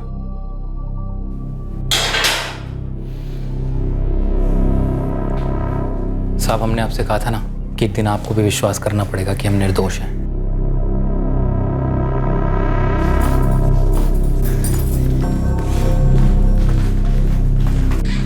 सर, शेखावत गैंग को कानपुर पुलिस ने घेर लिया है। सरेंडर नहीं कर रहे। क्या तो सिलेंडर करें तो ठीक है, नहीं तो कोई खास फर्क नहीं पड़ता ये लोग अंदर हो या बाहर, या फिर नहीं हो। मुझे लगा था तू अपने पापा का साया बनेगा, पर तू तो उनसे भी आगे निकल गया। माँ, मैंने गलती नहीं, गुनाह किया है। सही और गलत में फर्क नहीं कर पाया मैं काजल से बहुत प्यार करता था, पर पापा के लिए इज्जत उस प्यार पर हावी हो गई। जो हुआ उसे बदला तो नहीं जा सकता सूरज, पर यह सिलसिला मैं आगे नहीं बढ़ने दूंगी।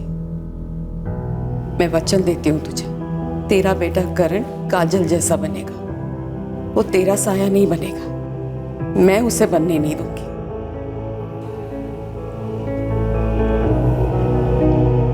क्राइम पेट्रोल्स के और भी दिलचस्प कहानी देखने के लिए हमारे चैनल को सब्सक्राइब करें और बेल आइकॉन दबाना न भूलें।